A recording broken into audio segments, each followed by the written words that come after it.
I wanted to mention just a little bit about the dynamic between what's conditioned and what's unconditioned, because this is what we're doing with the proactive receptive effort. The proactive is really the conditioned world. It's, I'm doing this, I accomplished this, this happens because I intended it. Versus the unconditioned, things just happen. There's no doer, there's no cause and effect. Things just seem to manifest whenever they're needed.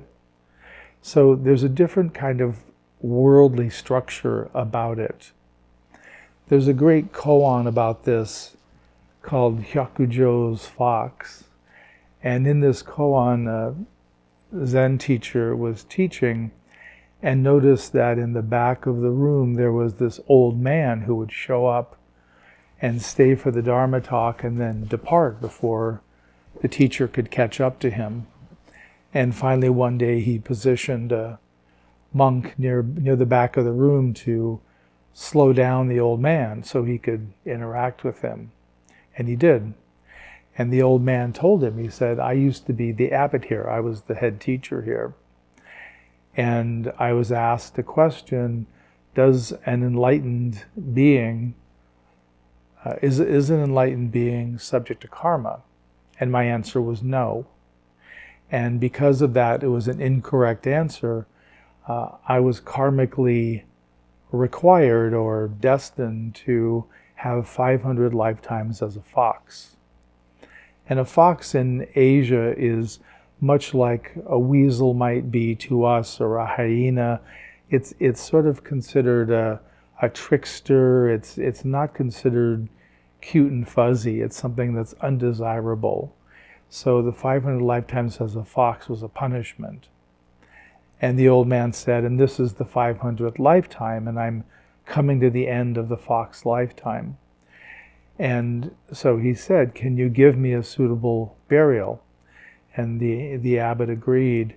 So after that meeting, he told the young monks, get out and scour the hills. We're looking for the body of a fox, which they did find. And he ended up going through a priestly ordination for the fox, ordaining it and all the process of that.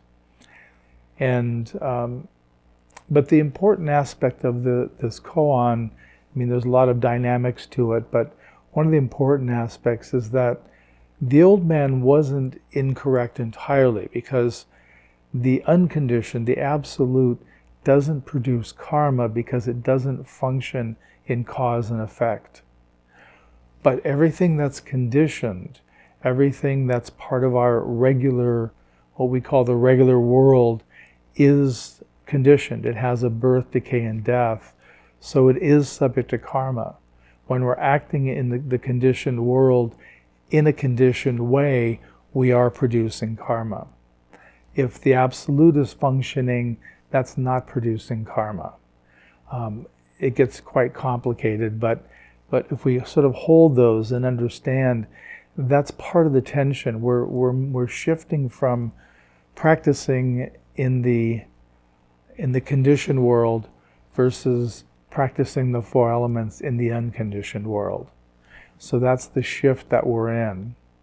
So that's why moving away from language can be really useful if it's done timely. And again, you'll notice if you start to back away from language or less doing, if you lose track of the practice or you end up wandering into daydreams, that tells you that it was done too soon or it was too much of a step. So something smaller would be in order at that time. But if you do lessen and it does get enlivened, get empowered, that's a sign it was an appropriate step back for you. So explore that today for yourself. It's very individualistic. I can't give rules that will apply to all of you. You all operate differently, so you have to figure out for you what that looks like. And some of that comes down to how much you trust the absolute, the unconditioned. I usually recommend to people that when they have new experiences on their spiritual journey, that they build what I call the trust bank, and that is recognize that you had some new experience, and particularly notice that nothing bad happened. So you can assure yourself in your survival instinct, I can go to that point again, and it's reasonable to conclude nothing dangerous or bad is going to happen. The next step beyond that, I don't know, but I know up to that point everything should be okay. And so if we do this each time there's new experience, we're building the trust, we're building greater safety for the personality to let go. Excuse me. To let go of the doing, so much of the doing and the controlling, which is how we survive and thrive in the world, is through our efforts, typically. So that's what we're used to doing and receiving accolades for.